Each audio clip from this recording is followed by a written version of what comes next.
Good afternoon sir. Good afternoon बच्चों। Good afternoon sir. sir. Good afternoon कैसे हो sir सब आपकी लोग? तबीयत कैसी है sir? Sir, how's your health? I am fine now. थोड़ा वीकनेस है। सर कैसे हो sir? Good afternoon. Good sir afternoon चेहरे से लग रहा है, पता है बाकी दिन की अपेक्षा थोड़े अलग ही लग रहे हो। बच्चों। ओके।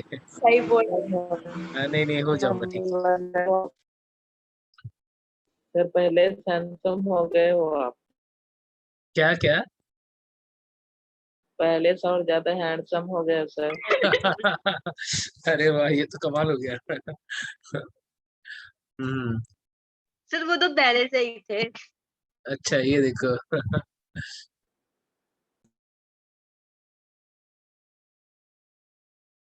ठीक है, चलो तो फिर स्टार्ट करें पढ़ाई करना। Yes sir. चलो हम लोग पढ़ रहे थे chapter photosynthesis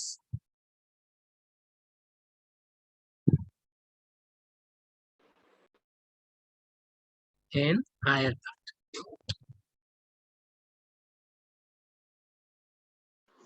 good afternoon sir. Good afternoon बच्चे। ठीक है, तो लास्ट हम कहाँ पर थे वो तो मुझे याद दिलाओ ना, मैं भूल गया हूँ, काफी दिन हो गए ना। कहाँ तक पढ़ाया था मैंने तुमको? फोटो मैंने सिस्टम तुमको फोटो सिस्टम पढ़ा दिया था सर और वो बता दिया था एब्जॉर्प्शन स्पेक्ट्रम और एक्शन स्पेक्ट्रम, ये सब बता दिया था।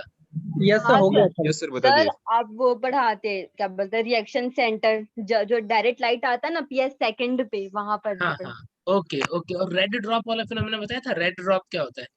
नहीं वो नहीं रेड ड्रॉप नहीं बताया था। चलो फोटो सिस्टम ना, ठीक है चलो फोटो सिस्टम स्टार्ट कर रहे हैं ना, तो वहां से ही स्टार्ट करते हैं, रेड ड्रॉप से। देखो एक्शन। सर, हाँ बच्चे बोलो। Good afternoon sir. हाँ गुड आफ्टरनून बच्चे।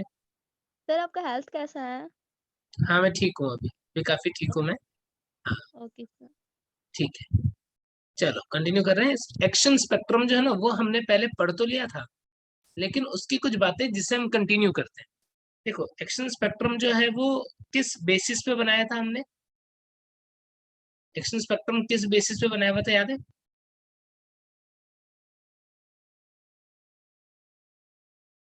बताओ कोई बच्चा। तुमने जो एक्सपेरिमेंट्स पढ़े थे ना सबसे पहले, फोटोसिंथेसिस के रिलेटेड एक्सपेरिमेंट, तो उसमें एक एक्सपेरिमेंट बताया था जहां से सबसे पहला एक्शन स्पेक्ट्रम आया था। कौन सा था वो? भूल गए क्या? TW एंगलमान का एक्सपेरिमेंट। आवाज नहीं आ रही क्या? आ रही है सर। आ रही है सर। हाँ, TW एंगलमान का एक्सपेरिमेंट हमने पढ़ा था ना, क्लेडोफोरा वाला, याद है? हाँ यस यस सर। यस तो सर। हमने देखा था ब्लू और रेड लाइट पे जो बैक्टीरिया थे वो सबसे ज्यादा एक्यूमुलेट हो गए थे उस क्लेडोफोरा के अराउंड, और उसी को उन्होंने ग्राफ में प्लॉट कर दिया था। तो ग्राफ जो है वो कुछ इस टाइप का आ रहा था।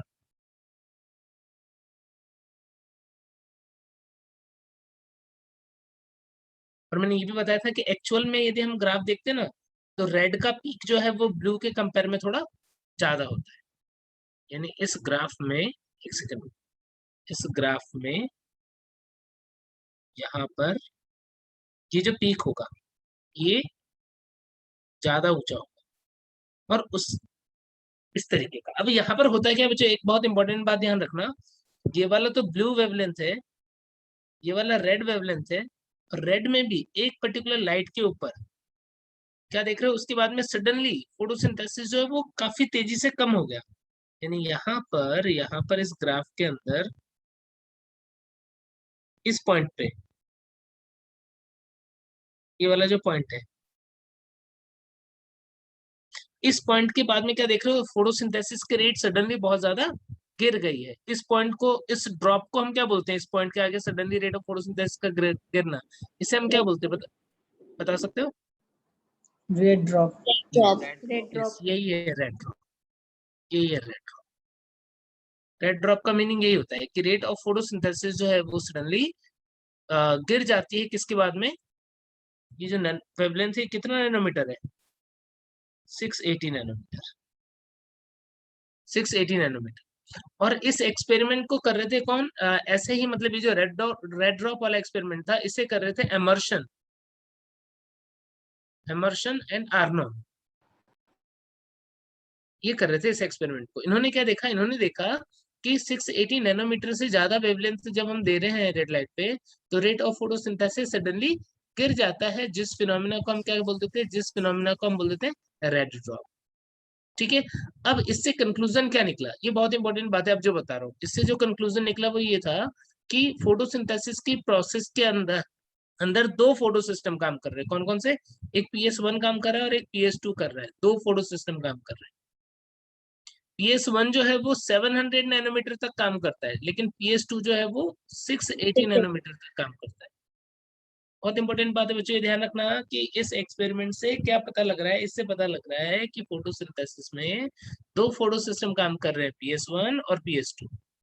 680 नैनोमीटर तक की बात करें यदि, तो PS2 जो है वो केवल यहाँ तक ही काम करता है, और PS1 जो है वो 700 नैनोमीटर पे तक काम करता है ना। तो जैसे ही 680 के आगे वेवलेंथ जाएगी, मोनोक्रोमेटिक लाइट है ध्यान रखना, वेवलेंथ 680 से जैसे ही आगे जाएगी क्या हो जाएगा, ये वाला फोटो सिस्टम काम करना क्या कर देगा, बंद कर देगा। बंद कर देगा। इस वजह से क्या हो जाएगा, इस वजह से फोटोसिंथेसिस सडनली कम हो जाता है। अब तुमसे क्वेश्चन पूछेंगे कि बताओ रेड ड्रॉप होने का रीजन क्या है, और ऑप्शन दे, PS1 का काम करने से मना कर देना, PS2 का काम करने से मना कर देना, दोनों ही बंद हो जाना। क्या बोलोगे, क्यों होता है रेड ड्रॉप, कौन सा फोटो सिस्टम काम करने से मना कर रहा है, PS2 है ना, बियॉन्ड 680 PS2 काम करने से मना कर देता है। ठीक है ना, तो इस तरीके से पिक्चर में आ गए थे फोटो सिस्टम 1 और 2। ये पता पड़ गया था इस एक्सपेरिमेंट से कि दो फोटो सिस्टम है।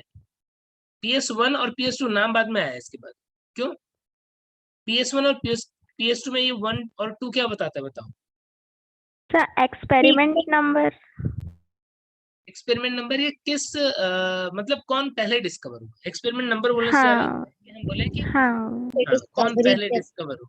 यस, डिस्कवरी का ऑर्डर जो है वो ये बताता है। ठीक है ना, तो अब ये इस तरीके से फोटो सिस्टम डिस्कवर हुआ।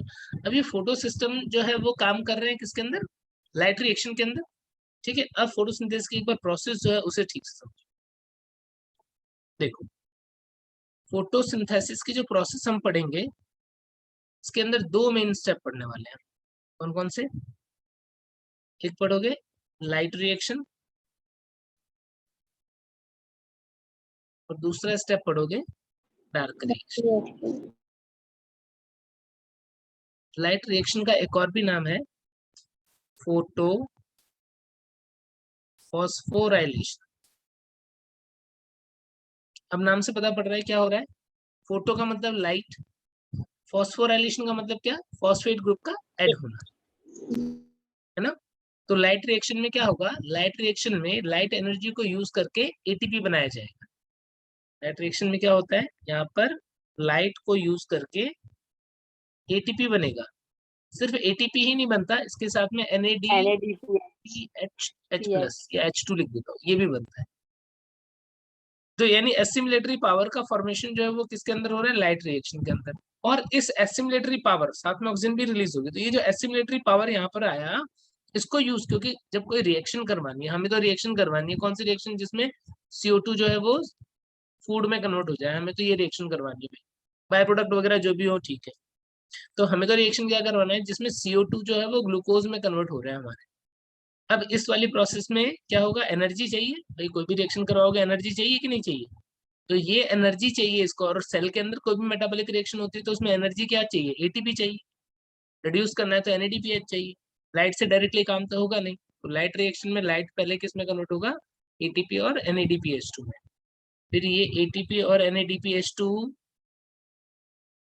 रिएक्शन में यूज होगा और अल्टीमेटली क्या होगा, ग्लूकोज का फॉर्मेशन होगा। तो दो स्टेप समझ में आ गया कौन कौन सा होता है फोटोसिंथेसिस का, लाइट रिएक्शन और डार्क रिएक्शन। अब डार्क रिएक्शन जो है वो अलग अलग तरीके से चल सकता है, या तो C3 साइकिल की फॉर्म में चल सकता है, कुछ प्लांट के अंदर एक्स्ट्रा पाथवे भी मिले, कौन से, C4 पाथवे, या फिर CAM। यस, ये सारे तो डार्क रिएक्शन होंगे। और लाइट रिएक्शन जो है, फोटोफॉस्फोरिलेशन जो है, ये दो टाइप से चलता है। कौन कौन सा, एक साइक्लिक मैनर में, साइक्लिक फोटोफॉस्फोरिलेशन, और एक नॉन साइक्लिक। कौन सा प्रोसेस स्ट्रोमा में चलेगा, कौन सा प्रोसेस ग्रेना में चलेगा, बताओ। डार्क स्ट्रोमा में। डार्क रिएक्शन जो है वो स्ट्रोमा में चलेगा, ठीक है। लाइट रिएक्शन जो है वो ग्रेना में चलेगा, है ना, वेनम में। ठीक है। थैलेकॉइड में। Very good. तो अब एक एक करके डिटेल में स्टार्ट करते हैं। सबसे पहले हम देख रहे हैं लाइट रिएक्शन, फोटोफॉस्फोराइलेशन।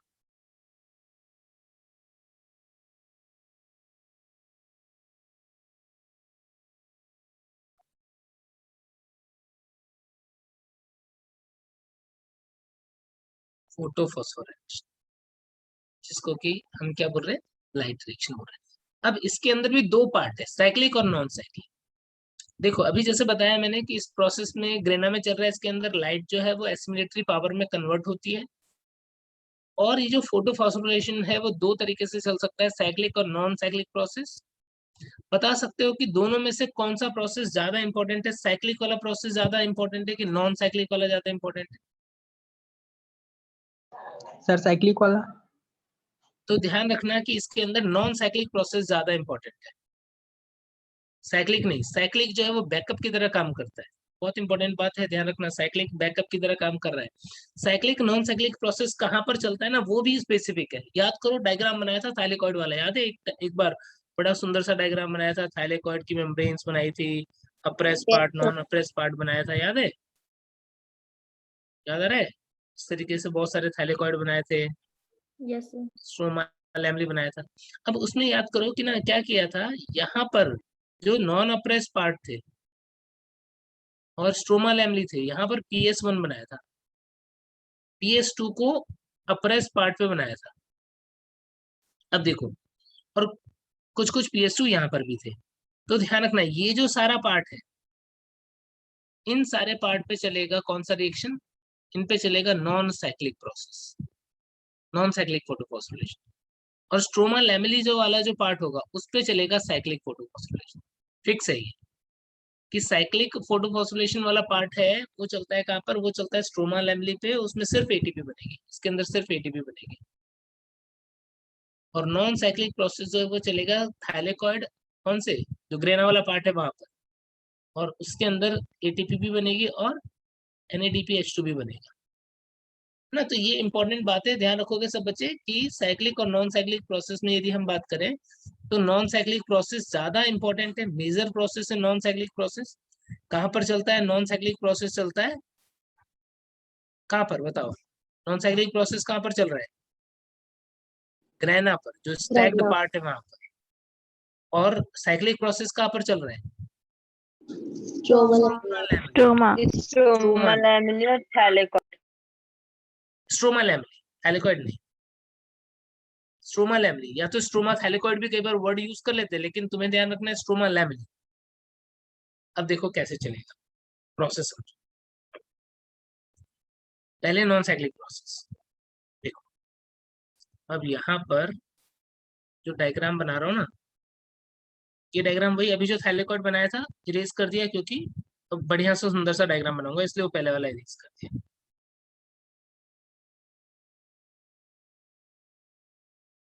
ये मेम्ब्रेन है थैलेकॉइड की, ये पूरा का पूरा क्या है,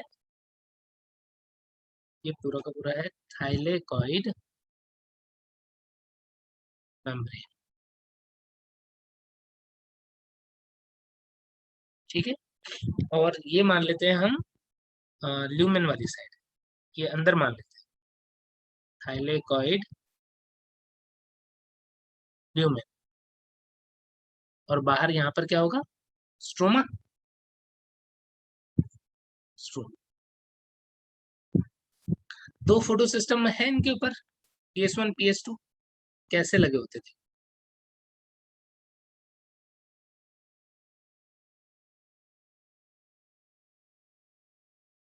ये एक फोटो सिस्टम है, कौन सा फोटो सिस्टम है, PS2 है मान। तो PS2 की खास बात क्या होगी, PS2 के पास जो रिएक्शन सेंटर होगा, फोटो सिस्टम के अंदर एक कोर पिगमेंट था, याद है, और बहुत सारे एंटीना पिगमेंट थे, याद है? यस सर, क्लोरोफिल यस ए। सर। तो PS2 के पास कौन सा होगा reaction centre, chlorophyll A 680, 680। 680 nanometre वाला बोलते हैं, इसके ऊपर ये मैक्सिमम एक्साइटेड होता है, इसलिए ये नाम दिया।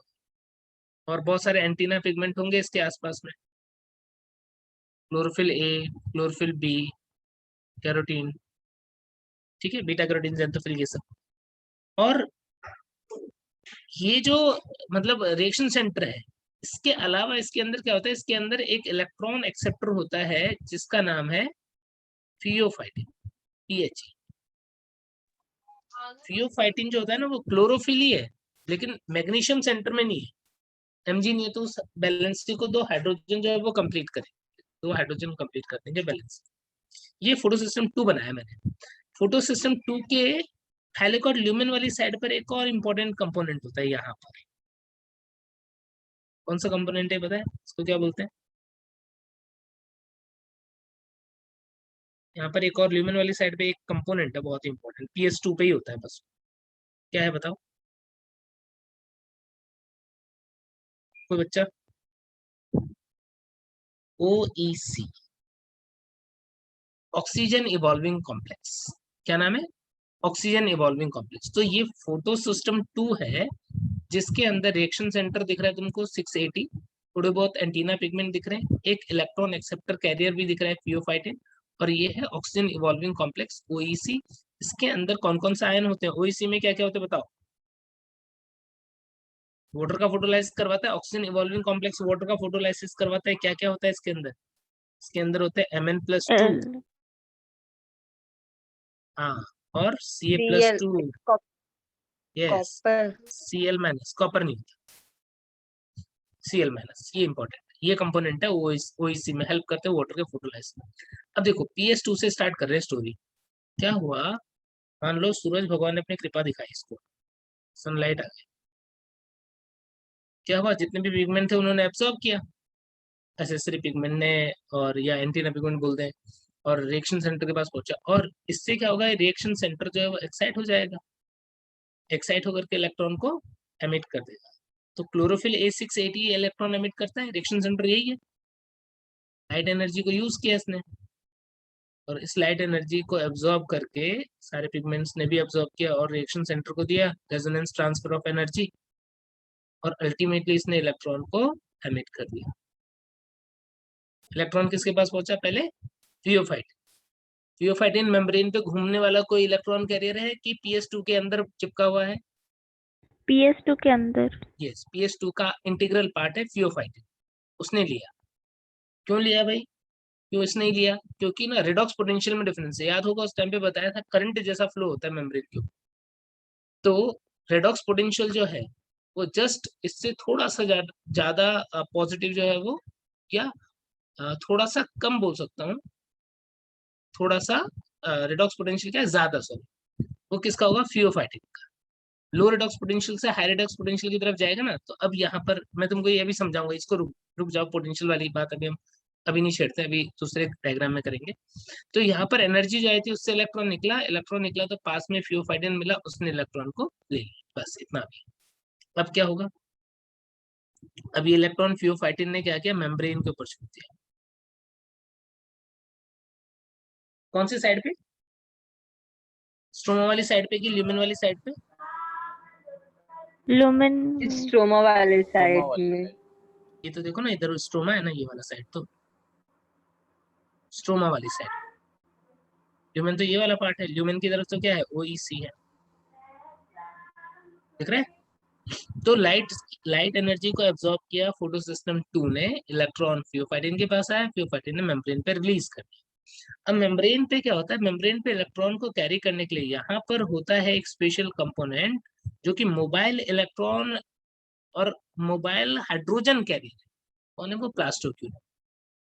तुम एनसीईआरटी की बुक पढ़ोगे ना तो वहाँ पे लिखा हुआ मिलेगा कि प्लास्टोक्यूनॉन जो होता है ना वो सिर्फ इलेक्ट्रॉन कैरियर नहीं होता, वो हाइड्रोजन कैरियर होता है। पढ़ा है क्या तुमने? जब तुम यस सर। यस केमोस्मोसिस वाला प्रोसेस पढ़ोगे ना, उसमें लिखा होगा कि plastoquinone electron, pheophytin electron carrier है यहाँ पर। इसी डायग्राम में अभी तक जितना मैंने पढ़ा उसमें फियोफाइटिन इलेक्ट्रॉन कैरियर है, लेकिन प्लास्टोक्यूनॉन जो है वो इलेक्ट्रॉन कैरियर नहीं है, हाइड्रोजन कैरियर है। इसका मतलब ध्यान से समझना कि प्लास्टोक्यूनॉन के पास 2 इलेक्ट्रॉन आ गया है ना, अब ये क्या करेगा, अब ये 2 प्रोटॉन जो है उसे भी ले लेगा। कहाँ से ले लेगा? प्रोटॉन कहाँ से आया? स्ट्रोमा में कहीं घूम रहा था, वहां से आ गया। अब इलेक्ट्रॉन और प्रोटॉन मिलके क्या बन जाएंगे बताओ? 2 इलेक्ट्रॉन 2 प्रोटॉन मिलके क्या बन जाएंगे? बोलो बोलो, क्या हाइड्रोजन बन जाएगा क्या? Hydrogen gas, yes. यस, समझ गए क्यों वहां पर ऐसा लिखा हुआ है कि प्लास्टोक्यूनोन इलेक्ट्रॉन कैरियर नहीं है, हाइड्रोजन कैरियर है? क्योंकि वो सिर्फ इलेक्ट्रॉन को नहीं ले रहा, वो इलेक्ट्रॉन और प्रोटॉन दोनों को लेता है। यानी इलेक्ट्रॉन प्रोटॉन दोनों मिलते ही क्या हो जाएगा? वो तो हाइड्रोजन बन जाएगा, H2 बन जाएगा। तो ये प्लास्टोक्यूनोन कन्वर्ट हो जाता है किसके अंदर? ये कन्वर्ट हो जाता है PqH2 के। प्लास्टोहाइड्रोक्यूनोन या रिड्यूस प्लास्टोक्यूनोन। आई बात समझ में? कहाँ पर चल रहा है? मेम्ब्रेन के ऊपर रिएक्शन चल रही है, तो इसीलिए हम बोल रहे हैं कि मेम्ब्रेन के ऊपर एक मोबाइल इलेक्ट्रॉन कैरियर है प्लास्टोक्यूनोन, जो कि एक्चुअल में सिर्फ इलेक्ट्रॉन कैरियर नहीं है बट हाइड्रोजन कैरियर है, जो इलेक्ट्रॉन और प्रोटॉन दोनों को लेता है और किसमें कन्वर्ट हो जाता है? PqH2 में कन्वर्ट हो जाता है। अब क्या होगा? ये घूम करके प्लास्टोक्यूनोन जो है वो ऊपर की सरफेस से, स्ट्रोमा वाले सरफेस से घूम करके नीचे ल्यूमेन वाले सरफेस की तरफ आ गया, यहाँ पर आ गया। अब यहाँ पर आने के बाद क्या होगा? अब यहाँ पर आने के बाद में ये क्या करेगा? ये हाइड्रोजन को छोड़ देगा अंदर, हाइड्रोजन को नहीं सॉरी, प्रोटॉन। जो 2 प्रोटॉन थे ना जो इसने लिए थे, इन 2 प्रोटॉन को इसने क्या किया? छोड़ दिया। कहाँ पर छोड़ा है? ल्यूमेन में ल्यूमेन। थैलेकॉइड के। यस, थैलेकॉइड के ल्यूमेन में छोड़ दिया। और यदि ये बार बार ऐसा करता रहेगा तो प्रोटॉन की कॉन्सेंट्रेशन इधर ज्यादा होगी, इधर कम हो जाएगी, होगा कि नहीं?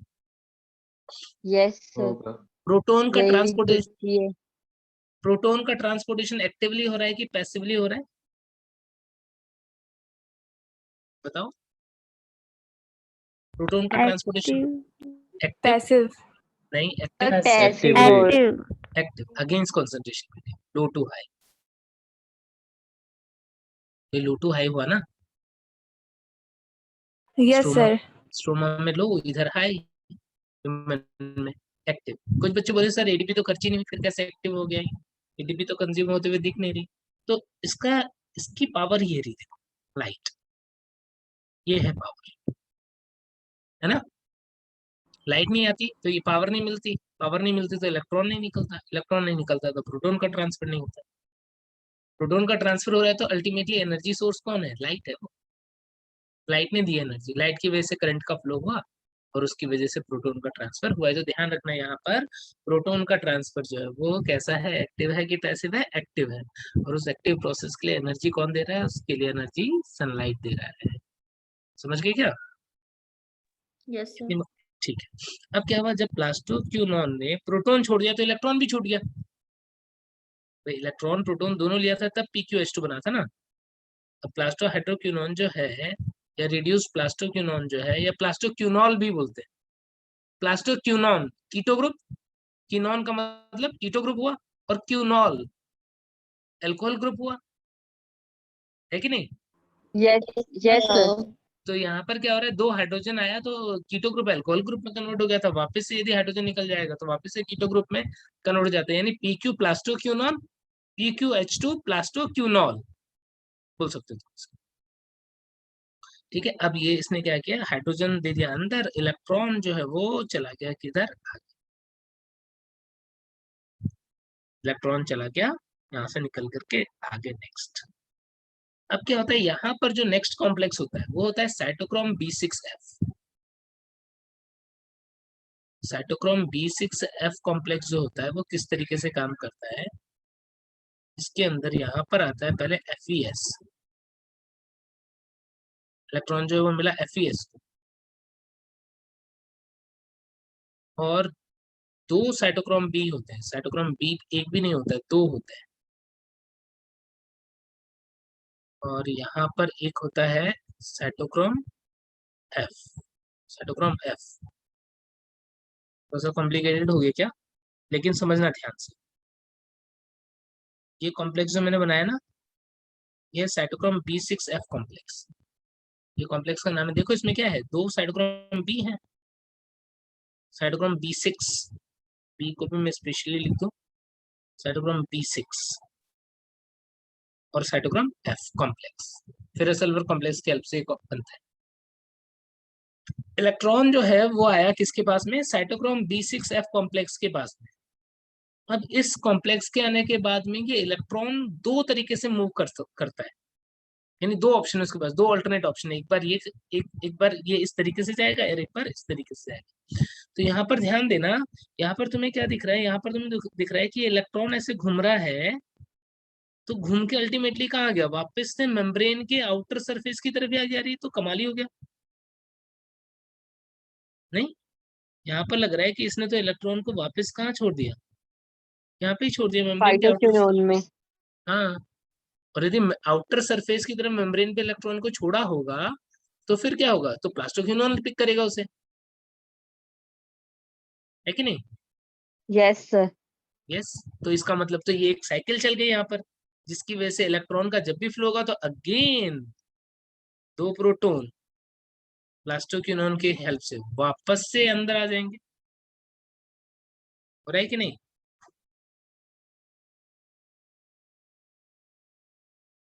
एनसीईआरटी का डायग्राम देखा है तुमने? एनसीईआरटी का डायग्राम देखा है? Yes sir. सर। एनसीईआरटी का एक डायग्राम दिखाता हूँ। अभी मेरी स्क्रीन जो है वो दिख रही है तुम्हें, है ना? Yes sir. यस मैं सर। बुक खोल रहा हूँ, वो दिख रहा है तुम्हें, है ना? मैं कुछ फोल्डर खोल रहा हूँ।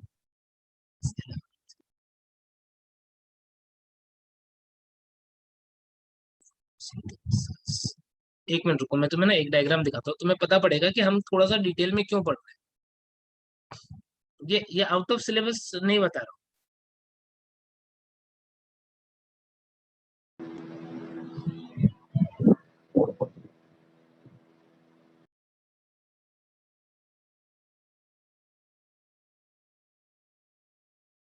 ये डायग्राम देखा है तुमने? सर इस नहीं डायग्राम में आया। ये नहीं दिखा तुमने भी? सर दिखाई नहीं दे ये सर दिखाई जो नहीं आप दे रहा? नहीं, स्क्रीन बस आ रहा है, जो आप फोल्डर ओपन किया वो नहीं आ रहा। ओके ओके ओके, मैं तुम्हें ना वापस वो दिखा रहा हूँ।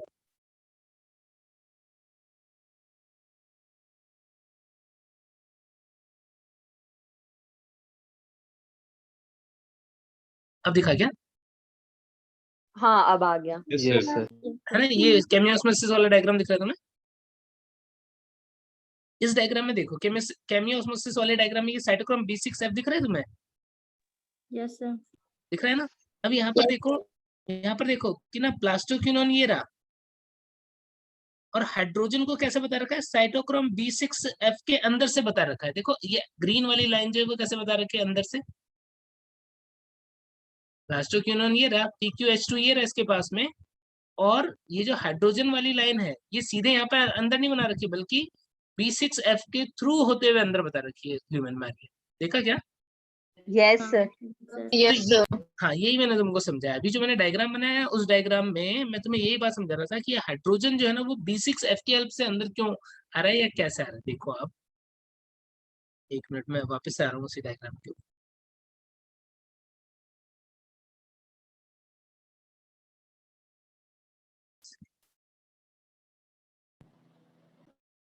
एक सेकंड।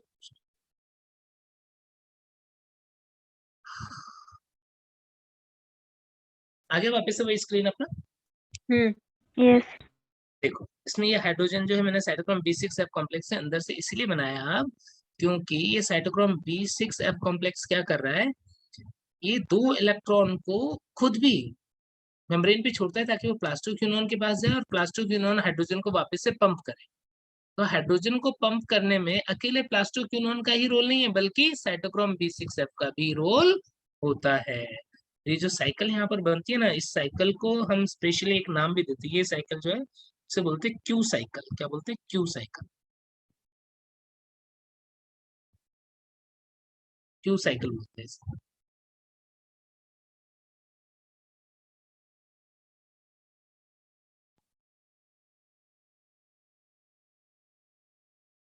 क्या पता पड़ा अभी तक? अभी तक जो तुमने देखा उसमें तुमको यही पता पड़ा कि PS2 से, ये PS2 था, PS2 से इलेक्ट्रॉन निकला यूएफाइटिन की हेल्प से, और ये पहुंचा किसके पास, मेम्ब्रेन पे जो कैरियर था प्लास्टोक्विनोन के पास।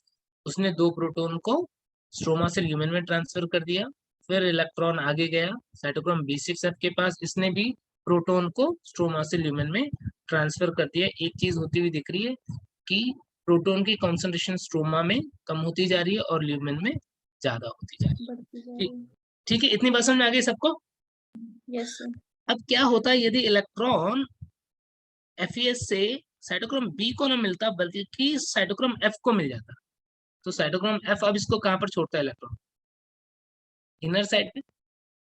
भाई B6 तो कहां से छोड़ रहा था? अपर सरफेस पे, तो ये चक्कर चल गया जिससे प्रोटॉन का ट्रांसफर हो गया।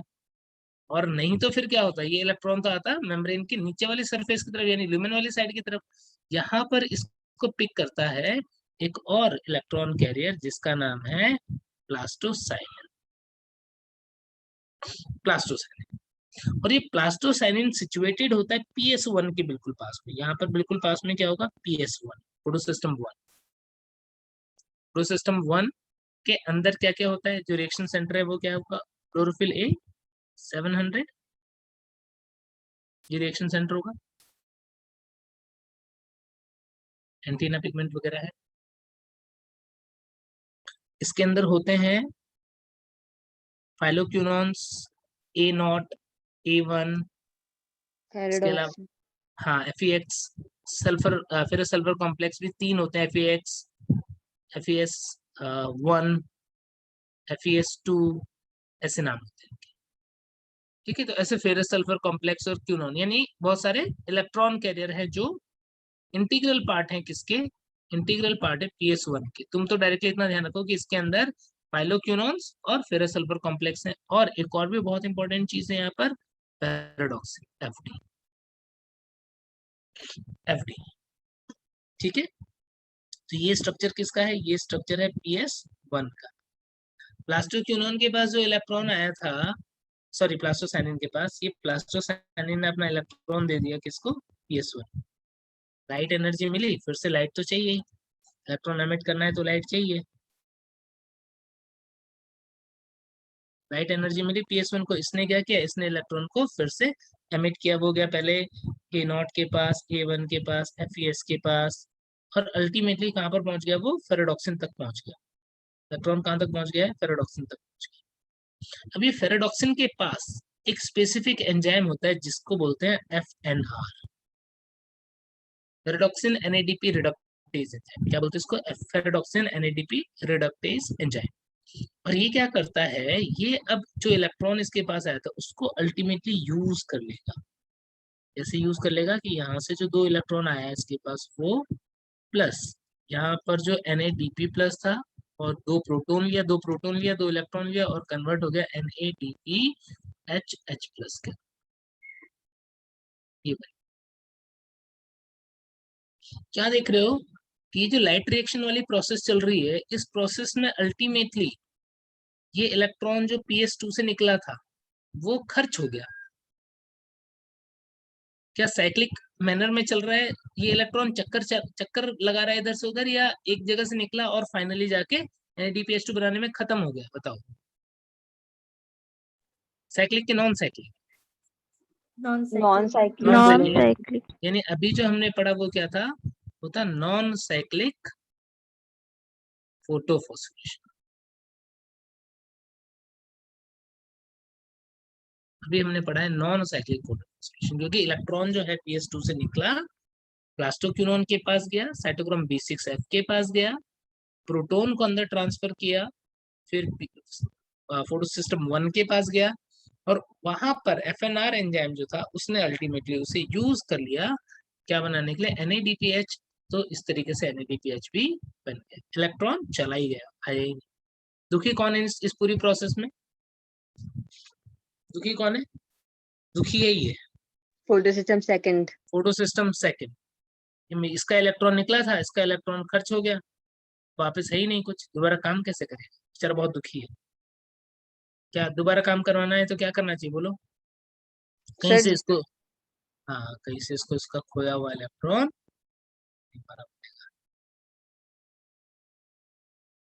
डिसोशिएट कर देंगे वाटर का। कर दें। तो यहाँ पर OEC क्या करेगा? वेरी गुड बच्चे, यहाँ पर OEC क्या करेगा? वाटर को, H2O को ब्रेक करेगा। दुनिया में पानी इतना सारा है, ठीक है, और हमको जिंदा रहने के लिए ऑक्सीजन चाहिए। अभी कोरोना महामारी देख रहे हो कितना चल रहा है, ऑक्सीजन चाहिए लोगों को। लेकिन इस नेचर ने ऑक्सीजन बनाने की ताकत सिर्फ किसको दी है? किसको दी है? कोई इसी को, हमें तुम्हें नहीं दी, कोई एनिमल को नहीं दी। प्लांट के अंदर भी पर्टिकुलरली जो ऑक्सीजन इवॉल्विंग कॉम्प्लेक्स है ना, इसी को ये पावर दी है जो वाटर को ब्रेक करके ऑक्सीजन बना सकता है, अदरवाइज ऑक्सीजन और कोई नहीं बना सकता है। ठीक है, मतलब नेचुरल वे से वाटर को ब्रेक करके। तो यहाँ पर क्या हुआ, H2O जो है वो ब्रेक हुआ, 2 प्रोटॉन 2 इलेक्ट्रॉन और कितना, हाफ O2। सही लिखा ना, कंप्लीट ब्रेकडाउन तो ऐसे ही होगा। तो यहाँ से ऑक्सीजन भी इवॉल्व हो गई और ये इलेक्ट्रॉन जो है वो इसे मिल जाता है। इस प्रोसेस को बोल रहे हैं फोटोलाइसिस ऑफ वाटर। अब ये वापस से खुश हो गया, PS2 जो है वापस से खुश हो गया। अभी PS2 को फिर से लाइट मिलेगी, फिर से ये काम करेगा। तो हर बार इस तरीके से ही प्रोसेस चलती जाएगी, जहाँ पर वाटर का ब्रेकडाउन होगा, ऑक्सीजन इवॉल्व होगी, हाँ, और इलेक्ट्रॉन मूव करेगा तो प्रोटॉन का ट्रांसफर होता जाए। आखिर ऐसा करने से NADPH2 तो बनते हुए दिख रहा है हमको, लेकिन ATP कैसे बनेगा? ATP बनते हुए अभी तक नहीं दिखा। बहुत सारी बुक्स में क्या करते हैं, यहाँ पर ATP बनता हुआ दिखा देते हैं, बट एग्जैक्टली होता क्या है? इस मेम्ब्रेन के ऊपर एक और भी चीज है। क्या चीज होती है? थोड़ा सा मैं एक्सप्लेन करने के लिए जगह बना लेता हूँ। यहाँ पर जगह,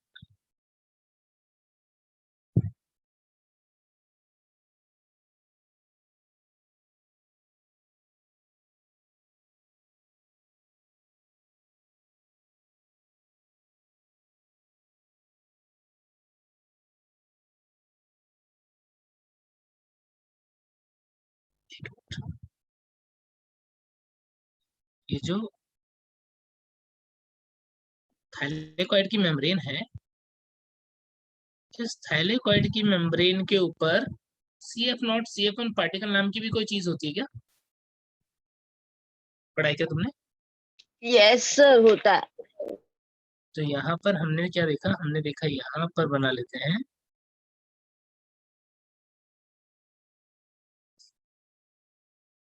CF0 CF1 पार्टिकल। CF0 मतलब बेस, CF1 मतलब हेड, और ये हेड का मतलब ATP सिंथेटेज का काम करेगा। और ये बेस क्या है? बेस है प्रोटॉन चैनल। चैनल है एक्टिव ट्रांसपोर्टेशन की, पैसिव? बोलो, एक्टिव ट्रांसपोर्टेशन की, पैसिव? सर एक्टिव होगा। एक्टिव। एक्टिव, चैनल से एक्टिव कैसे? बस। ऐसे होगा ना, इस चैनल से एक्टिव कैसे होगा? चैनल से तो हाँ सर, सुषाद्य विश्रण होगा। हाँ, सुसाध्य विश्वन होगा। तो अल्टीमेटली तुमने क्या देखा था, पूरी प्रोसेस के अंदर तुमने देखा था प्रोटॉन की कॉन्सेंट्रेशन थाइलेकॉइड ल्यूमेन में, ल्यूमेन है ना, यहाँ पर ज्यादा हो गई थी। ये देखो, एक रीजन, क्या क्या रीजन है कि यहाँ पर ल्यूमेन में प्रोटॉन की कॉन्सेंट्रेशन ज्यादा हुई? बोलो। एक रीजन, पानी का विघटित होना वेरी गुड, और फर्स्ट ना रीजन। स्टोमक से वापिस आना, स्टोमक से नीचे आना। यस, यानी कि एक रीजन हो गया वाटर का फोटोलाइसिस, दूसरा रीजन हो गया कि प्लास्टोक्विनोन और साइटोक्रोम B6F की वजह से प्रोटॉन का एक्टिवली ल्यूमेन में पंप होना, और तीसरा हो गया कि यहाँ पर प्रोटॉन का NADPH2 बनाने के लिए यूज होना, जिसकी वजह से क्या हो जाएगा, इधर कम हो जाएगा, इधर रिलेटिवली ज्यादा हो जाएगा। 3 रीजन हो गया क्या? आई बात यस समझ सर। में? यस तो सर। Very good. तो अल्टीमेटली क्या हुआ, अल्टीमेटली प्रोटॉन का अमाउंट जो है वो ल्यूमेन के अंदर ज्यादा हो गया, ये ल्यूमेन था इसके अंदर ज्यादा हो गया, और स्ट्रोमा के अंदर कम हो गया। स्ट्रोमा के अंदर प्रोटॉन जो है वो कम हो गया। क्या ये यहाँ से डिफ्यूज आउट होगा? ये लो, ये डिफ्यूज हो गया, प्रोटॉन डिफ्यूज हो रहा है। और जब जब भी प्रोटॉन डिफ्यूज होगा, तब तब क्या हो जाएगा, तब तक ATP सिंथेटेज काम करेगा और ADP को किस में कन्वर्ट कर देगा, ATP में कन्वर्ट कर देगा। तो एनर्जी बन गई। तो यही तो बात कर रहे थे हम कि NADPH2 बनता हुआ तो तुम्हें दिख रहा था नॉन साइक्लिक प्रोसेस में, और अब क्या हुआ, ATP बनता हुआ भी दिख रहा है तुम्हें। तो नॉन साइक्लिक फोटोफॉस्फोरिलेशन होता है, उसके अंदर क्या क्या होगा, उसके अंदर ATP भी बनेगा, NADPH2 भी बनेगा और ऑक्सीजन भी इवॉल्व हो जाएगी। आई बात समझ में इतनी?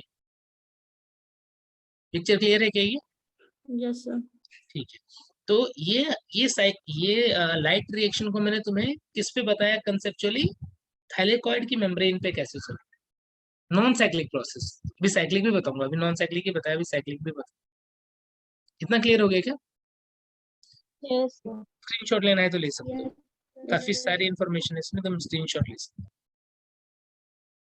अब इसमें क्या है ना, इसमें जब तुम एनसीईआरटी से पढ़ रहे होगे तो तुम इसमें क्या कम करोगे, ये जो मैंने डिफरेंट कॉम्प्लेक्सेस के नाम जो डिटेल में बताया ना, जैसे साइटोक्रोम B2 होते हैं, फिर जैसे इसके अंदर ए भी है, FES भी है, FES मतलब 1-2 भी है, तो वो सब चीजें तुम हटा सकते हो जो एनसीईआरटी में नहीं दी हुई है, वो नहीं भी रटोगे तो चलेगा। बट कंसेप्चुअली तुम्हें ये पता होना चाहिए कि प्रोसेस कहाँ से स्टार्ट हुई, इलेक्ट्रॉन कैसे निकला, किसके पास गया, उसने प्रोटॉन को कैसे पंप किया, फिर PS1 के पास गया, PS1 अल्टीमेटली FNR के हेल्प से उसे कैसे यूज कर लिया NADPH2 बनाने। और इस प्रोसेस में जो भी प्रोटॉन का ग्रेडियंट डेवलप हुआ, उस प्रोटॉन ग्रेडियंट की वजह से क्या हो जाएगा, ATP का सिंथेसिस हो जाएगा। चलो आगे बढ़े अब सर जेड स्कीम है वो इसी में बनता है ना, नॉन साइक्लिक वाले में? ये Z स्कीम तो है यहाँ पर, लेकिन Z दिख नहीं रहा है। अभी मैं तुम्हें हाँ। नेक्स्ट डायग्राम में वो बताऊंगा कि वो Z स्कीम क्यों है। ये तो अभी तुम्हें नॉन साइक्लिक प्रोसेस पता पड़ा कि क्यों चल रहा है, कैसे चल रहा है। अभी साइक्लिक भी देख लेते हैं पहले, फिर Z स्कीम की बात करते हैं। सर फेरिडॉक्सिन FS1 का पार्ट ही है ना? नहीं, फेरस सल्फर कॉम्प्लेक्स एक अलग कॉम्प्लेक्स होता है और फेरिडॉक्सिन एक अलग कंपोनेंट है। यानी इसके अंदर PS1 के अंदर क्लोरोफिल 700 भी होगा, फाइलोक्विनोन्स भी होंगे जिसको मैंने A से लिखा, फेरस सल्फर कॉम्प्लेक्सेस भी होंगे जिन्हें मैंने FES से लिखा, और फेरिडॉक्सिन भी होगा। इस फेरिडॉक्सिन में FNR एंजाइम भी होगा। ओके ओके ठीक है ना?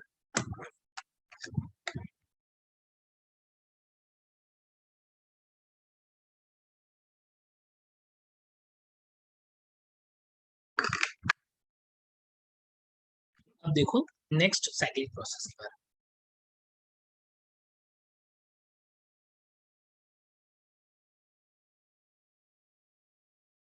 देखो अभी जो प्रोसेस चल रहा था ना, वो कहाँ पे चल रहा था,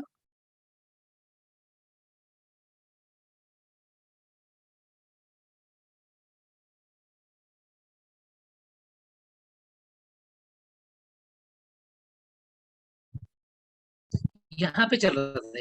ये प्रोसेस अभी तुमने पढ़ा ना, वो यहाँ पे चल रहा है। मेम्ब्रेन पे डिफ्यूज्ड ये सारे कंपोनेंट प्रेजेंट है जो इलेक्ट्रॉन को इधर उधर घुमा रहे हैं, बदले में ATP वगैरह भी बन रहा है।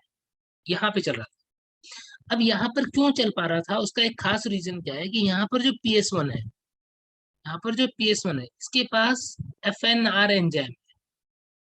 अभी थोड़ी देर पहले PS1 का डायग्राम बनाया था, इसके पास क्या था यहाँ पर, FNR एंजाइम। देख रहे हो, इस एंजाइम की वजह से इसने इलेक्ट्रॉन को यूज कर लिया NADPH2 बनाने के लिए। तो प्रोसेस कहाँ पर चल रहा है, ये यहाँ पर। अब यदि मान लो, ध्यान देना सब बच्चे, यदि ये FNR नहीं हो तब क्या होगा, तब क्या NADPH2 बन पाएगा क्या? क्या No, NADP रिड्यूस हो पाएगा क्या? no, sir. नहीं हो नो पाएगा, सर नहीं हो पाएगा। तो सेम यही प्रॉब्लम हुआ, यहाँ पर FNR प्रेजेंट है, बट जो PS1 यहाँ पर होता है, कहाँ पर, जो स्ट्रोमा लैमेलिया है उसके पास जो PS1 है, इसके पास FNR नहीं होता है। FNR नहीं होगा तो इसका मतलब फेरेडॉक्सिन, FNR का फुल फॉर्म क्या है, फेरेडॉक्सिन NADP रिडक्टेज। यदि यही एंजाइम नहीं होगा तो क्या NADPH2 में कन्वर्ट हो पाएगा क्या? No, sir. नहीं हो पाएगा, नहीं हो पाएगा। इसका मतलब तुम्हें क्या पता लग रहा है, तुम्हें ये पता लग रहा है कि प्रोसेस जो है, साइक्लिक वाली प्रोसेस जो है, वो इस स्ट्रोमा लैमेली के ऊपर ही चल रही है, इसके ऊपर नहीं चल रही है। रीजन क्या है, कोई पूछेगा रीजन क्या है, तो तुम क्या बोलोगे, रीजन है कि FNR एंजाइम जो थाइलेकॉइड वाले जो PS1 होते हैं उनके पास तो होता है, इसलिए वो इलेक्ट्रॉन को अल्टीमेटली कंज्यूम कर लेता है, और साइक्लिक प्रोसेस नहीं चलेगी, नॉन साइक्लिक प्रोसेस ही चल पाएगी।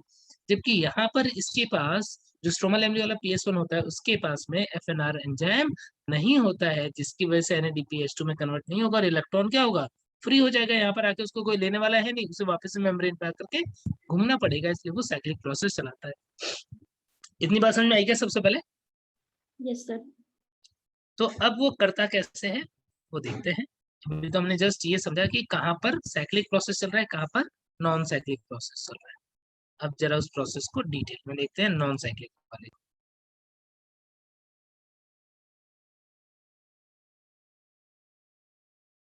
फिर से मेम्ब्रेन बना लेते हैं हम।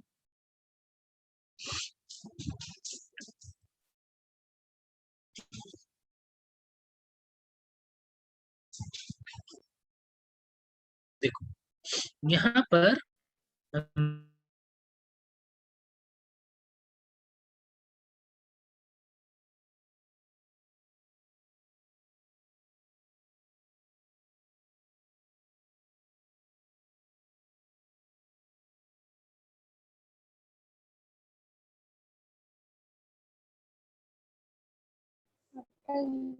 सर पॉज हो गया।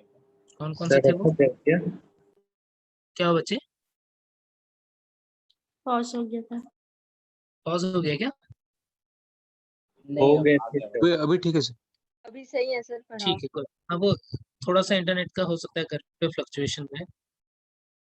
तो यहाँ पर ना लाइट आ गई, लाइट से लाइट एनर्जी को एब्जॉर्ब किया और रिएक्शन सेंटर जो उसने इलेक्ट्रॉन एमिट किया, इलेक्ट्रॉन किसके पास आएगा, क्लोरोफिल ए ने दिया डिफरेंट कैरियर्स, वही जो हमने अभी थोड़ी देर पहले ही पढ़े, ए नॉट A1, ये किसको देता है, FeS, 3 थे FeS, एक एक ही बना रहा हूँ अभी।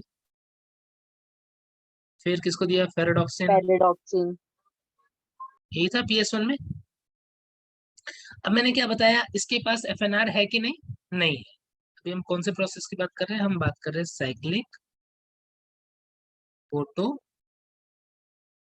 फॉस्फोराइलेशन। और इस फेरेडॉक्सिन के पास में FNR नहीं है, नहीं है तो क्या हो जाएगा, नहीं है तो इलेक्ट्रॉन जो है वो यहाँ से घूमते घूमते जो फेरेडॉक्सिन के पास पहुंचा, फेरेडॉक्सिन उसे डाल देगा कहाँ पर, मेम्ब्रेन के ऊपर। ये लो, रिड्यूस करने के लिए कोई है नहीं तो कहाँ पे डाल दिया उसने, मेम्ब्रेन के ऊपर डाल दिया।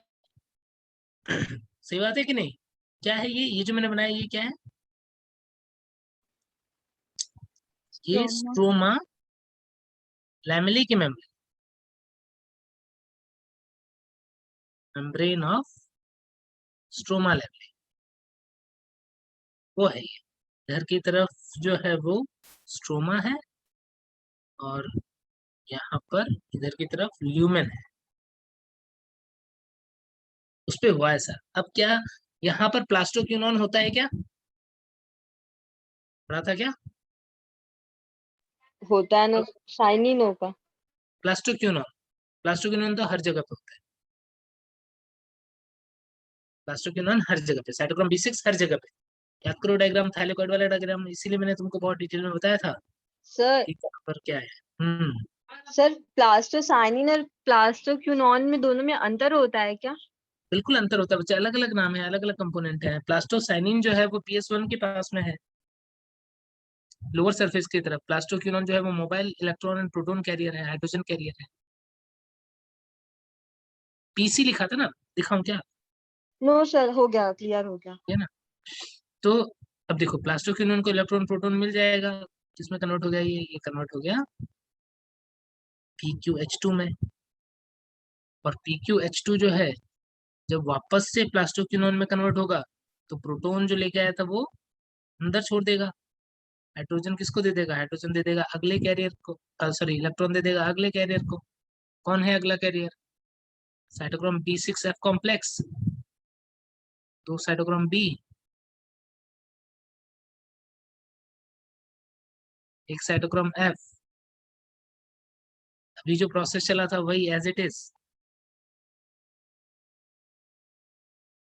प्लास्टोक्यूनॉन, ये साइटोक्रोम B6F कॉम्प्लेक्स मिलके काम कर रहे हैं। क्या काम कर रहे हैं, प्रोटॉन को ट्रांसफर करने में हेल्प कर रहे हैं। इलेक्ट्रॉन जब घूम के यहाँ पर आया, फिर से प्रोटॉन लिया इसने और फिर से प्लास्टोक्विनोन ने इसकी हेल्प से यहाँ पर प्रोटॉन को ट्रांसफर किया। तो ये जो यहाँ पर मैंने ड्रॉ किया ये तो अभी थोड़ी देर पहले बनाया था वही चल रहा है। मेम्ब्रेन के ऊपर इलेक्ट्रॉन आया तो प्लास्टोक्विनोन खुद उसको ट्रांसफर करेगा तो प्रोटॉन ट्रांसफर करेगा। साइटोक्रोम B6F की हेल्प से जब Q साइकिल चलेगी तो भी प्रोटॉन का ट्रांसफर होगा। तो नॉन साइक्लिक प्रोसेस के अंदर भी क्या हो रहा है, सॉरी साइक्लिक प्रोसेस के अंदर भी क्या हो रहा है, प्रोटॉन का ट्रांसफर तो वैसे ही हो रहा है जैसे हमने अभी थोड़ी देर पहले पढ़ा था। क्या क्लियर है सबको बात? Yes sir. अब नीचे वाली साइड पे इलेक्ट्रॉन आ गए, यहाँ पर कौन होता है इलेक्ट्रॉन लेने वाला? प्लास्टोसाइनिन। समझे बच्चे? प्लास्टोसाइनिन ये रहा, देखो यहाँ पर है। हाँ सर, तभी समय हो गया था। ठीक है, और ये प्लास्टोसाइनिन हमेशा किसके पास होता है? PS1 के पास। यहाँ पर मान लो कोई दूसरा PS1 है, चलो PS1 वापस से आ गया, यानी PS1 से ही निकला वापस से PS1 पे ही आ गया, साइकिल चल गई। या तो तुम यही इसी को यहाँ पे मान लो पहले वाले इसके पास में, तो ये घूम के इसी के पास जा रहा है, ऐसा मान सकते हो, या किसी दूसरी PS1 के पास भी जा सकता है। तो अल्टीमेटली PS1 से निकल के वापस PS1 के पास पहुंच जाता है, इसीलिए हम उसको क्या बोल देते हैं? बोलो। Cyclic. Cyclic photo. Cyclic process चलने के पीछे जो सबसे इंपॉर्टेंट फैक्टर था यहाँ पर वो क्या था? क्या रीजन है सबसे में? FNR का ना होना। FNR का ना हो। कहाँ पर नहीं होता है? स्ट्रोमा लैम्बली वाली जगह पर। NADPH2 बना के इस प्रोसेस में? No sir. नो अब देखो, सर। अब देखो नॉन साइक्लिक प्रोसेस पहले कहाँ पर चलता है, ये समझ में आ गया सब? Yes sir.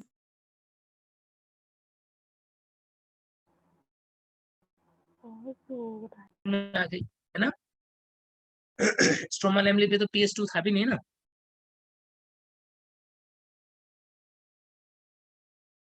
वापस से पॉज हुआ क्या? सर इसमें भी वही नहीं होता ना। क्या बोल रहे हो? सर वही नहीं होता ना इसमें भी। हाँ, इसमें ऑक्सीजन इवॉल्विंग कॉम्प्लेक्स का रोल नहीं होगा, इसका मतलब इसके अंदर ऑक्सीजन भी इवॉल्व नहीं होगा साइक्लिक प्रोसेस के अंदर। अब ATP कैसे बनेगी? ATP का बनना कैसे एक्सप्लेन करोगे इसके अंदर? ये जो प्रोटॉन यहाँ पर आए हैं, ह्यूमन में जो प्रोटॉन आए हैं, जब भी ये F0 F1 पार्टिकल से बाहर निकलेंगे तो क्या हो जाएगा? यहाँ पर भी ATP का फॉर्मेशन हो जाएगा। तो ATP बनना बिल्कुल वैसे ही जैसे नॉन साइक्लिक प्रोसेस में था, तो इस तरीके से ATP बन जाता है। साइक्लिक नॉन साइक्लिक प्रोसेस समझ में आ गया क्या सब बच्चों को? क्लियर है सबको इतनी बात? Yes sir. ठीक है, अब मैं तुम्हें बताऊंगा रेडॉक्स पोटेंशियल ग्रेडियंट के अकॉर्डिंग वो चीजें जो तुम NCERT के बुक में पढ़ते हो। अब वो डायग्राम बनाऊंगा जो तुमने अपने जीवन में पढ़ी होंगी, और हालांकि समझ में इसी डायग्राम से आता है जो मैंने तुम्हें अभी बताया। जो डायग्राम तुमने अपने जीवन में पढ़ा है उससे उतना क्लियर समझ में नहीं आता है। कंसेप्चुअली तो अभी जो मैंने बताया यही है। अब देखो जो डायग्राम तुम पढ़ते हो तो वहां पर क्या होता है, हम ना एक रेडॉक्स पोटेंशियल ग्रेडियंट बना लेते हैं। एक लाइन जो ड्रॉ किया, इस लाइन में रेडॉक्स पोटेंशियल 0 मान लो, ऊपर की तरफ नेगेटिव मान लेते हैं, ये -1 मान लेता हूँ, ये -2 मिली वोल्ट मान लो, +1 +2। क्या है ये स्केल है रेडॉक्स पोटेंशियल। जो ऊपर है वो ज्यादा है या नीचे है वो ज्यादा है? तो नीचे है। नीचे है वो ज्यादा है। करंट का फ्लो जो है वो हाई रेडॉक्स पोटेंशियल से लोअर की तरफ होगा कि लोअर से हाई की तरफ होगा? लोअर से हाई। माइनस से प्लस की तरफ, यानी लो से हाई की तरफ। बिल्कुल सही। अब देखो साइक्लिक प्रोसेस से स्टार्ट करते हैं।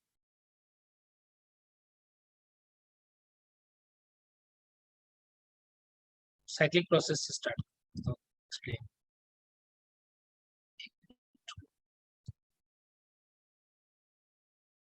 साइक्लिक प्रोसेस के अंदर मैंने क्या देखा,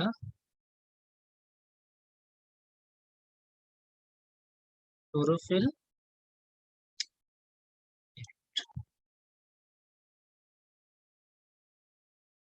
क्लोरोफिल ए 700, ये रिएक्शन सेंटर है,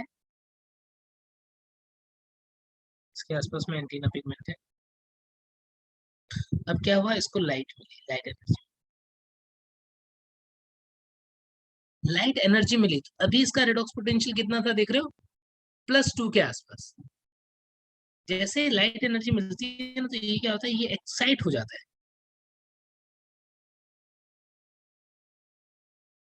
ये कुछ इस तरीके से हमने देखा, एक्साइट हो गया।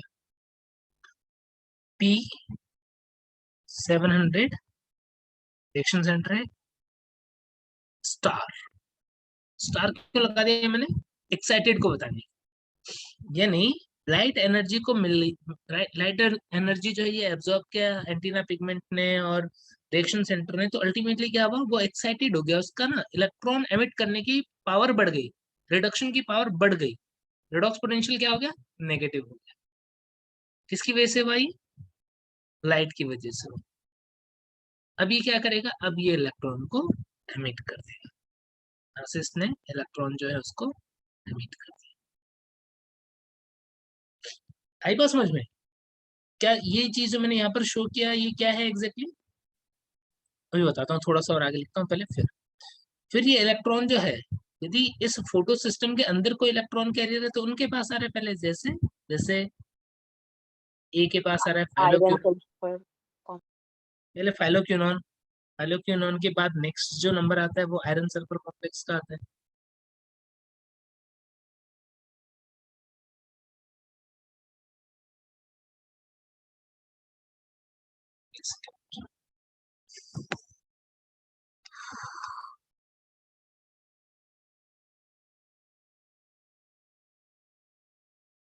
आयरन सल्फर कॉम्प्लेक्स के पास आ गया, फिर आयरन सल्फर कॉम्प्लेक्स जो है वो क्या करेगा, इस इलेक्ट्रॉन को अगले कंपोनेंट को दे देगा जो PS1 के अंदर है, अगला कंपोनेंट है फेरोडॉक्सिन को, इस तरीके से। ये जो मैंने यहाँ पर बनाया, ये देख रहे हो नीचे की तरफ बना रहा हूँ, ए उससे नीचे FeS उससे नीचे FB, इसका मतलब ए के कंपेयर में FeS का रेडॉक्स पोटेंशियल ज्यादा है, FeS के कंपेयर में फेरोडॉक्सिन का रेडॉक्स पोटेंशियल ज्यादा है, ऐसे ही बना रहा हूँ इसलिए स्केल है ना भाई। तो ये तो मैं किसके अकॉर्डिंग अरेंज कर रहा हूँ चीजों को, अभी मैं चीजों को अरेंज कर रहा हूँ रेडॉक्स पोटेंशियल के ग्रेडियंट पे। यदि हम मेम्ब्रेन पे देख रहे थे तो मेम्ब्रेन पे हमें कैसा दिख रहा था, ऐसा दिख रहा था कि एक कॉम्प्लेक्स के अंदर ही था, यहाँ पर क्लोरोफिल 700 ए FeS फेरोडॉक्सिन ये सब तो अंदर ही था, आई बात समझ में। तो जो हम डायग्राम देखते हैं, ये डायग्राम किस बेसिस पे है, ये रेडॉक्स पोटेंशियल के ग्रेडियंट के बेसिस पे है, रेडॉक्स पोटेंशियल का जो ग्रेडियंट है उस बेसिस पे। अब यदि मैं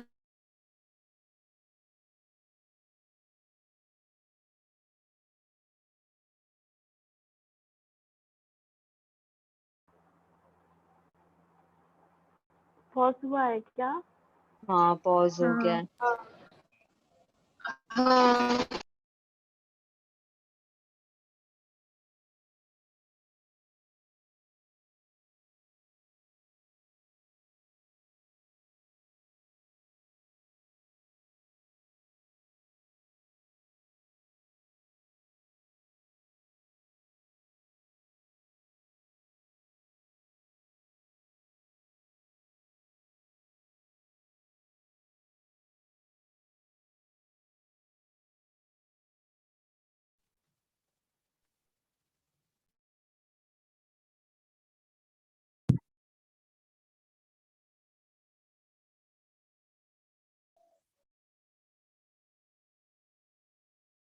चल रहा है क्या, हाँ सर आ गया। Yes, sir.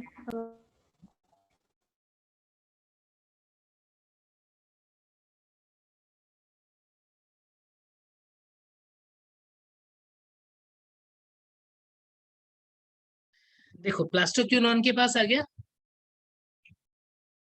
प्लास्टोक्यूनॉन जो है वो क्या करेगा, 2 इलेक्ट्रॉन मिल गया, 2 प्रोटॉन और ले लेगा,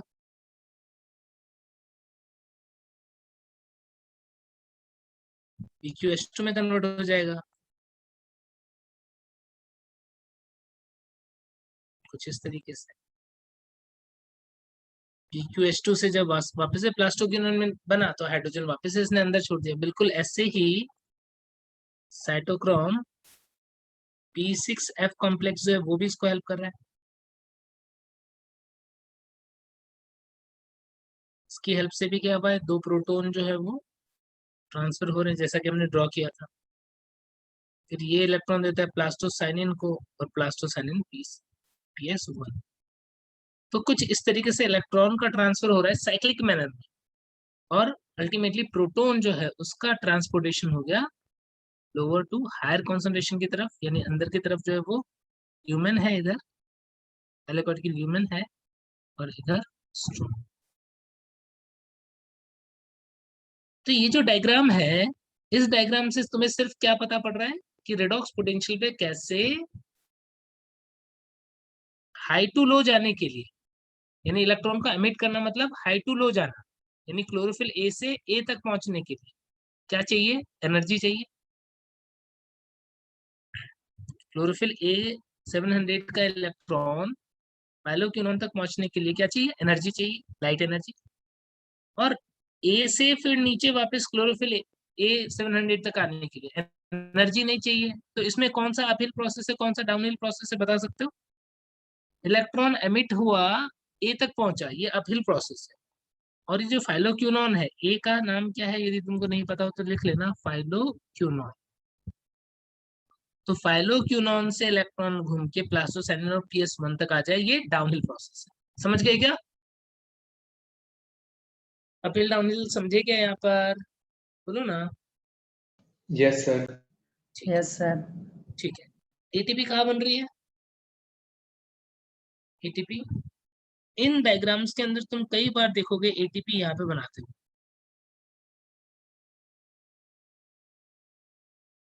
EQS के पास, है ना? एक्चुअल में यहाँ पर क्यों बना रहे हैं हम, ये क्या क्या बता रहा है, ये बता रहा है कि प्रोटॉन ग्रेडियंट जो डेवलप हुआ है इसकी वजह से एटीपी बनता है, ये बताता है बस।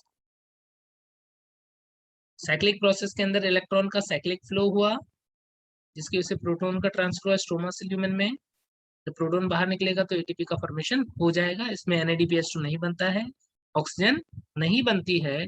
साइक्लिक प्रोसेस जो होता है वो बैकअप प्रोसेस की तरह चलता है, यानी नॉन साइक्लिक में जितने एटीपी की कमी पड़ जाएगी वो सारा एटीपी कौन बना के देगा, ये बना के देगा। हाँ सॉरी, उसमें डार्क रिएक्शन में जितना एटीपी का कमी पड़ेगा वो ये बना के देगा, इसलिए इसको बैकअप प्रोसेस बोलते हैं। क्या इतनी बात क्लियर हो गई सबको?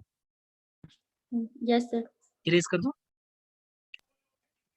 चलो ठीक है, अब इसके बाद में नेक्स्ट देखो। ये तो हुआ था साइक्लिक प्रोसेस की बात, बिल्कुल ऐसे ही नॉन साइक्लिक प्रोसेस की बात।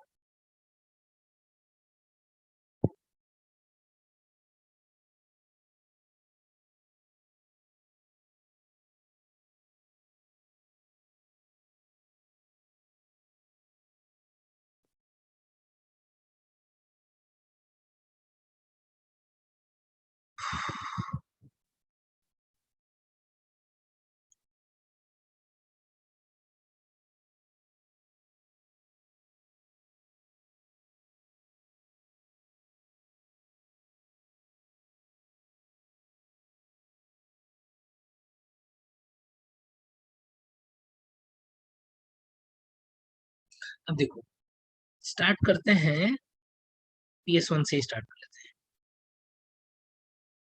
PS1 है, PS1 को लाइट मिला। हाँ, इसको PS2 से स्टार्ट करते हैं। PS2, ये PS1 इधर ले या फिर तुम्हें याद करना है ना, यदि तो सपोज तुमने साइक्लिक प्रोसेस याद कर लिया, तो उस साइक्लिक प्रोसेस के थ्रू ही नॉन साइक्लिक प्रोसेस कैसे बना सकते हो वो बता रहा हूँ। और यहाँ पर है कहीं PS2,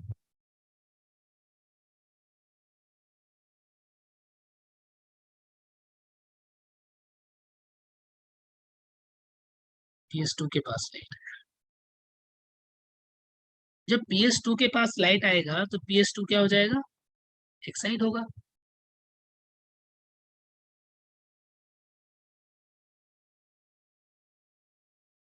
PS2 को और क्या बोल सकता हूँ, जो रिएक्शन सेंटर, उसको P680 भी बोल सकता हूँ क्या?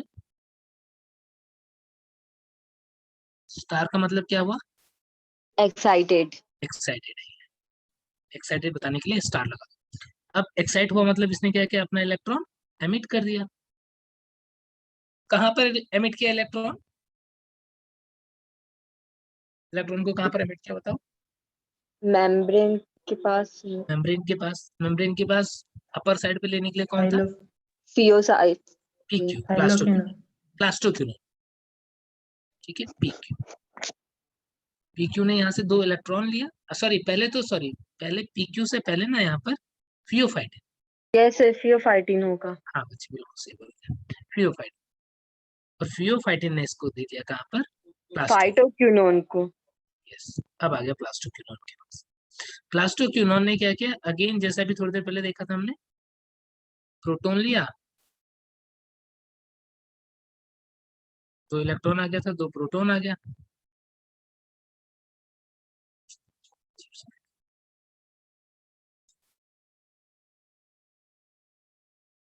और कन्वर्ट हो गया किसके अंदर? PQH2 के अंदर। जब वो वापस PQ में कन्वर्ट होगा तो प्रोटॉन तो अपना दे देगा ह्यूमन के अंदर, और इलेक्ट्रॉन दे देगा आगे किस कॉम्प्लेक्स को? साइटोक्रोम B6F कॉम्प्लेक्स को।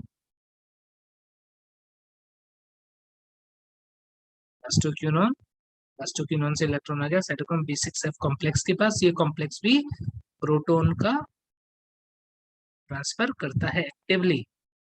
कहां से कहां पर? स्ट्रोमा से ल्यूमेन। स्ट्रोमा वाली साइड है, ये ल्यूमेन वाली साइड है।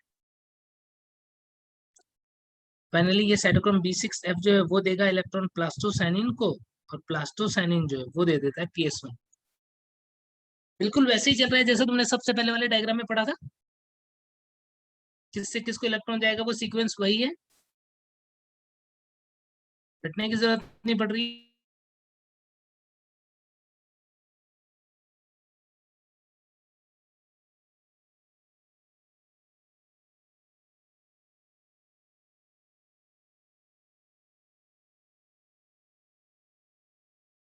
पॉज हो गई क्या सर?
दिख रहा है क्या सब बच्चों को?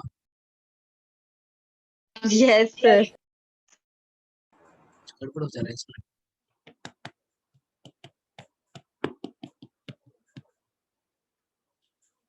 ठीक है, तो फेरेडॉक्सिन जो है वो क्या करेगा? फेरेडॉक्सिन अल्टीमेटली इस इलेक्ट्रॉन को यूज कर लेगा क्या बनाने के लिए?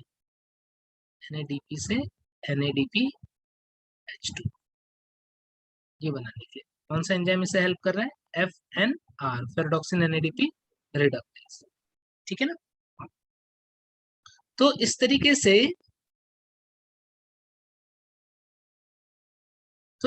से तुमने देखा कि प्रोसेस जो है इसके अंदर, नॉन साइक्लिक प्रोसेस के अंदर जेड स्कीम क्यों बोल रहे हैं इसको? क्योंकि जब हम कंपोनेंट्स को रिडॉक्स पोटेंशियल ग्रेडियंट के ऑर्डर में अरेंज करते हैं तो इलेक्ट्रॉन का फ्लो जो है वो हमें किस मैनर में दिखता है? जिगजैग मैनर में दिखता है। इसलिए इस स्कीम को हम क्या बोल देते हैं? जेड स्कीम बोल देते हैं। क्या बात समझ में आ गई सब बच्चों को? Yes, sir. प्रोसेस तो हमने पहले पढ़ ही लिया था। अब हमने ये समझ लिया कि इसको जेड स्कीम क्यों बोल रहे हैं, क्योंकि यहाँ पर क्या हो रहा है, अपहिल PS2 से इलेक्ट्रॉन का एमिट होना अपहिल, फिर उसके बाद पीओफाइडिन से PS1 तक जाना डाउनहिल, फिर PS1 का फिर से इलेक्ट्रॉन एमिट करना अपहिल, और उसके बाद में NADPH2 का बनना फेडोक्सिन तक जाना डाउनहिल। अपहिल डाउनहिल ऐसे चल रहा है, इसीलिए इस स्कीम को हम क्या बोलते हैं, जेड स्कीम। PS2 के पास जो इलेक्ट्रॉन लॉस हुआ उसको लेने का तरीका क्या है, वही OEC की हेल्प से ये H2O को ब्रेक कर देगा, H प्लस में, इलेक्ट्रॉन में और ऑक्सीजन में। ये इलेक्ट्रॉन इसको वापस से मिल जाएगा और ये प्रोसेस बार बार चलती रहेगी। क्या क्लियर हो गई बातें? Yes, sir. तो अल्टीमेटली तुम्हें क्या पता पड़ गया, आज के लेक्चर में तुम लोगों ने जो लाइट रिएक्शन है उसको बहुत डिटेल में पढ़ लिया कि लाइट रिएक्शन में किस तरीके से डिफरेंट जो फोटो सिस्टम है वो अरेंज है, इलेक्ट्रॉन कैरियर अरेंज है, मेम्ब्रेन पे कैसे होते हैं, रिडॉक्स पोटेंशियल ग्रेडियंट के अकॉर्डिंग कैसे अरेंज होते हैं, और किस तरीके से इलेक्ट्रॉन एमिट होता है और प्रोटॉन का ट्रांसफर होता है, अल्टीमेटली ATP का फॉर्मेशन हो जाता है। तो इस तरीके से ATP जो है उसका सिंथेसिस होता है इसके अंदर, और उसको एक बार और समझाऊंगा कल, केमी ऑस्मोटिक थियरी पढ़ेंगे तो उसके अंदर। ठीक है ना, आज का लेक्चर अब यहीं पे कंप्लीट करते हैं। ठीक है, क्लियर हो गई बातें इतनी सबको? Yes, sir. हाँ, एक बार NCERT की बुक पढ़ना अच्छे से, और जहाँ पर भी समझ में नहीं आया हो ना वहाँ पे मुझे ना हम लोग पूछ लेना, है ना? Thank you sir. ठीक है सर, बाय। चलो चलो थैंक बच्चों, you bye bye, sir, bye bye bye sir. Sir. Bye bye.